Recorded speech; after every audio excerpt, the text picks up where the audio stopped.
akhirnya kita sama-sama ketahui lahirlah Undang-Undang Cipta Kerja, Undang-Undang Omnibus Law yang memberangus semua undang-undang yang saya sampaikan tadi mengenai perlindungan lahan pertanian pangan berkelanjutan, Undang-Undang Perlindungan dan Pemberdayaan Petani yang kita anggap relatif cukup berpihak terhadap petani, digugurkan, dihapus, dan disatukan, digabungkan menjadi satu undang-undang Omnibus Law Cipta Kerja ini, yang dimana substansi-substansi hak-hak petani itu sudah dihilangkan. Impor bisa dilakukan tanpa mempertimbangkan produksi dalam negeri, persoalan kepemilikan lahan, penyusutan, itu tidak lagi diberikan prioritas kepada petani yang saya sampaikan tadi di awal, justru kepemilikannya sangat minim. Itu tidak lagi di dalam Undang-Undang Cipta Kerja, itu akan dimasukkan ke dalam bank tanah untuk kepentingan investasi dan pembangunan infrastruktur.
Jangan lupa like, share, komen, subscribe, dan bunyikan tombol loncengnya.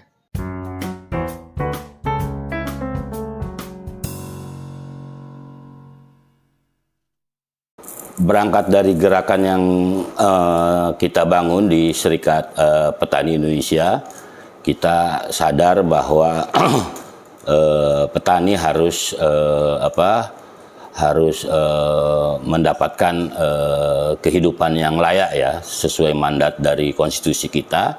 Nah, kita lihat turunkan bagaimana petani itu dilihat dari kepemilikan tanah yang sangat minim, di bawah 0,5, dari mulai akses yang lain, pendidikan, teknologi, termasuk juga misalnya pemasaran dan harga petani. Dan kita memandang bahwa selama SPI didirikan sejak tahun 1998, kita sudah banyak keberhasilan, bagaimana membangun pusdiklat, bagaimana kita bisa membuat benih sendiri, bagaimana kita bisa membuat pupuk sendiri, sehingga kemandirian petani bisa terwujud.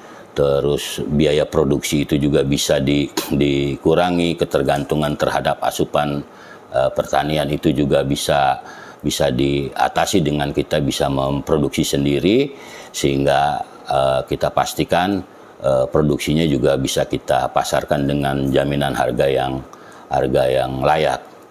Nah, termasuk juga persoalan infrastruktur ya, infrastruktur jalan tani di tingkat desa, jalan usaha tani, terus juga irigasi, itu sudah banyak yang tidak diurus ya, rusak bahkan, dan ini harus dibangun lagi.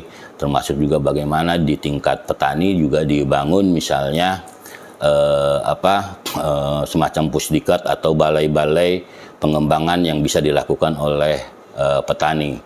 Nah, dari persoalan-persoalan yang sudah kita lakukan di SPI, kita menganggap bahwa kita belum cukup ya mempunyai alat perjuangan hanya sekedar serikat petani. Kita butuh alat perjuangan politik sendiri bagi petani dan kelas pekerja yang lainnya.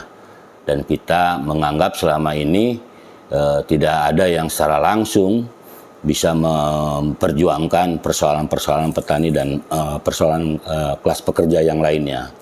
Dan kita menyadari persoalan tanah, persoalan penyelesaian konflik lahan, persoalan penyusutan lahan pertanian, persoalan alih fungsi lahan, itu sampai kepada misalnya tadi saya sampaikan ke persoalan pasar dan harga, itu merupakan keputusan politik. Kita sudah mempunyai beberapa undang-undang, misalnya Undang-Undang Perlindungan Lahan Pertanian Pangan Berkelanjutan nomor 41 tahun 2019 dan juga Undang-Undang Perlindungan dan Pemberdayaan Petani nomor 19 tahun 2013. Itu adalah produk politik dan terlepas dari dari masih ada kekurangan, tapi itulah undang-undang yang bisa kita pakai. Bagaimana misalnya persoalan impor tidak boleh dilakukan kalau produksi dalam negeri artinya mencukupi gitu. Dan begitu juga bagaimana di dalam undang-undang itu dijamin bahwa petani harus memiliki lahan maksimal 2 hektar.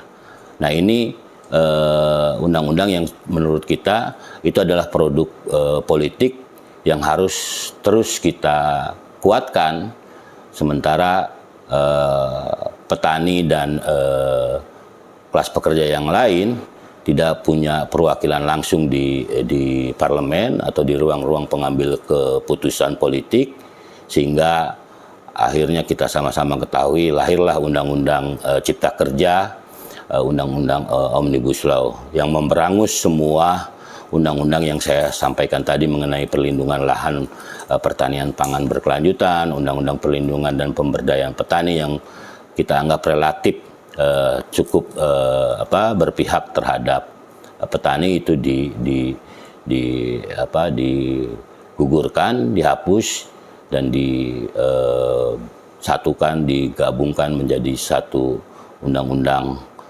Omnibus Law Cipta Kerja ini, yang dimana substansi-substansi hak-hak petani itu sudah dihilangkan. Impor bisa dilakukan tanpa mempertimbangkan produksi dalam negeri, persoalan kepemilikan lahan, penyusutan, itu tidak lagi diberikan prioritas kepada petani yang saya sampaikan tadi di awal, justru kepemilikannya sangat minim.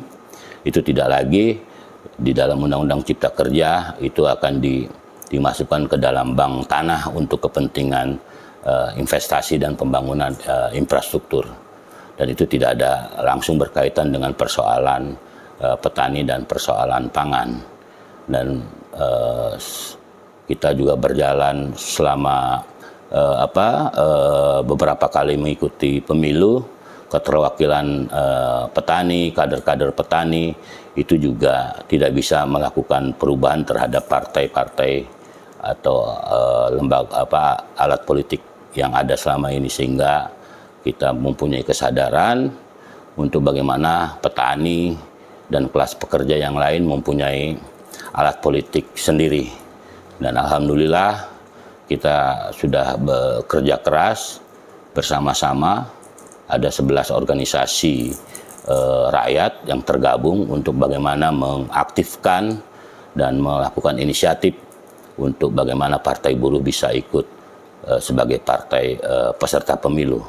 Nah, sekarang petani, buruh, nelayan, paling tidak di 11 organisasi inisiator sekarang sudah mempunyai partai, bagaimana petani, buruh, nelayan, dan juga miskin kota untuk bersama-sama kita berjuang di dalam partai buruh ini untuk merubah dan menentukan nasib kita sendiri.